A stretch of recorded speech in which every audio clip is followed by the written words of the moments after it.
tapi dah ketang ari wayang mah gambaran apa euy Gambaran kumaha wayang teh siloka gambaran yen gogoda nu paling deket teh keur hiji salaki atawa bapa teh anak jeung pamajikan gogoda nu paling deket teh nya matak loba ayeuna para pejabat anu ti gubrak kana jurang kamalaratan hirup gara-gara nyaah ka anak bari jeung nyaahna teh lurus jeung agama teu nyaho duit negara teu nyaho duit rakyat dileg-leg marukana moal melag dina ti koro meureun nya mata kade di nyaah ka anak teh kudu luyu jeung aturan ulah pedah tina ini tina nyaah aituna jadi awut-awutan lho nya jeung Semar mah moal belik Semar mah moal pundung sabab ngaranna Semar ari Semar sem pengangken-ngangken mar menyemarakeun datna alam nyaksi kana hade jeung gorengna alam jadi Semar mah moal pundung da Semar ngaranna lamun Semar pundung ganti ngaranna saha Kang Udin Samsudin tahu Samsudin gitu deh Kang mata da ieu mah gambaran kahirupan sapopoe wayang mah nya budaya urang budaya bangsa matak pantes wayang di Indonesia ieu teh kenging anugerah ti UNESCO sebagai warisan budaya internasional tuh luar biasa deh nya karya anu luar biasa karya adiluhung nya tiap dalang beda-beda pangabisa beda-beda pamangi itu lo mau sarua damun sarua mah di dunia mah rame lo nya anu mantang ulah alergi kena perbedaan teh dan di beda-beda ku pangeran teh ciri-ciri tanda-tanda keagungan pangeran di beda-beda teh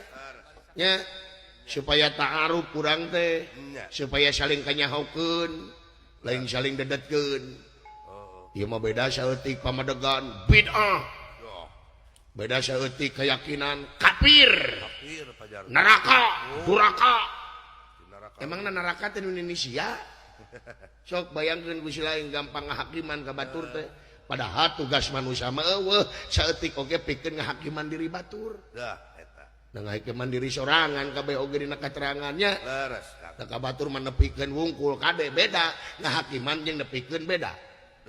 ai nepikeun mah dengeukeun saukur nepikeun digugu syukur teh digugukeun bae da lain aturan urang topik hidayah mah eta mah bagian hak prerogatifna pangeran umajak teh urang nya urang mah umajak we ngan ieu hate lamun teh digugu ulah pipilueun juga ama kula ene amaluna amalukum ka itu namanya amal maneh keur maneh amal urang keur urang gitu nya semohon heeh sudah we oge ulah lari karena perbedaan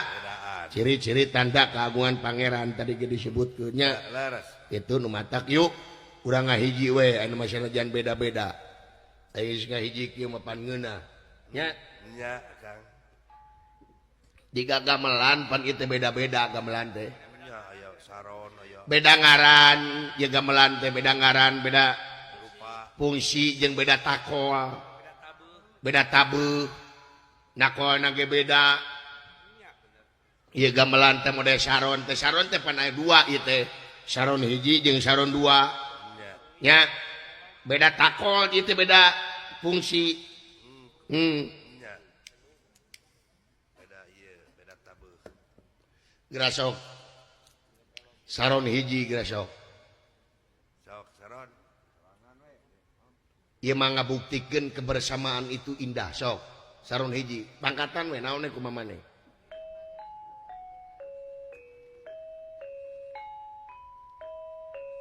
tuh biasa pan kitu mah nya ngadengena biasa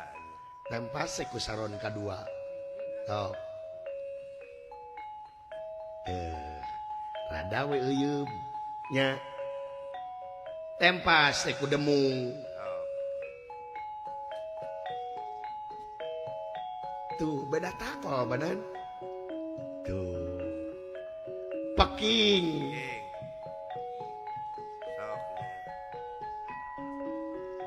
tuh bonang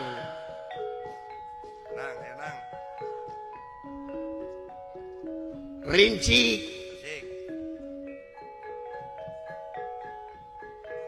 jenglong dua nana dibeli teh ku gamang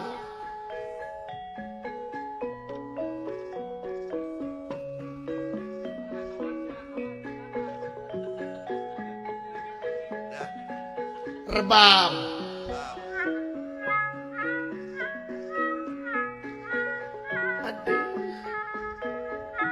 dibawa ku kenang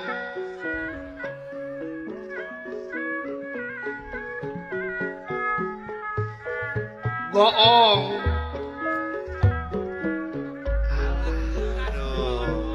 sinen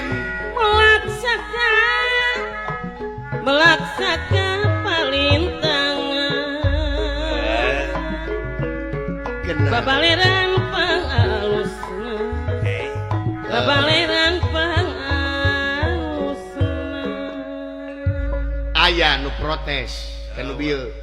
moal sabab naon kabeh luyu jeung tugas jeung fungsina nya eta nya normatif kabeh luyu jeung fungsina jeung tugasna moal aya nu protes da geunah nah coba ayeuna panayagan saran kahiji naon we laras daun nu kadua laguna beda-beda takoana beda-beda geura sok beda kabeh sok takoa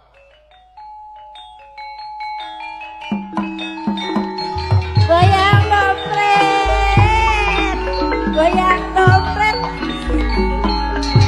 goyang dompet goyang dompet tah lamun kieu kaayaanana meureun aing isuk-isuk mawa panayagan ka rumah sakit jiwa nya loba nu protes tah nagara ge teh kitu deui lamun kabeh geus teu saluyu lamun aparatur nagara jeung pamarentahanana jeung rakyatna geus patukang tonggong dijamin kaancuranana dah nya laras itu deuleu da bener ieu nu katempo nu kadeuleu lamun teu jadi ilmu rugi nu mata kudu jadi ilmu segala rupa oge nya laras Kang ulah nuduh kanu jauh ulah nyawang kanu angan kangang nu deukeut geura deuheusan nu caket geura raketan ulah dijauhan ai ngaji teh ulah kaluar tina diri lamun ngaji kaluar tina diri mangka sasar hirupna deuleu nya nya sebab lamun geus apa ka dirina pasti bakal apa ka Gustina di mana geus apa ka Gustina bakal ngarasa bodoh hirupna lain bodoh teu bisa maca lain bodoh teu bisa nulis tapi bodoh di dieu teh teu umaku teu umaing hirup aya nu kagungan la haula wala quwwata illa billahi aliyyil ade daya upaya teu daya jeung teu upaya angin kagungan Allah nya nyerak deleg la ilaha illallah tuh dulu gitu bangun tinggal elini nanti hah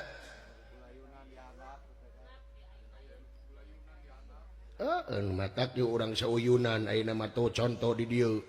di kampung Tegalreja kabeh rereongan RT RW masyarakatna ngawujud dipimpin ku Bapak Kades nya Bapak Wadro apa ngawujud genah katempona merenah tur tumanina nya bener gitu contoh mah ulah jauh-jauh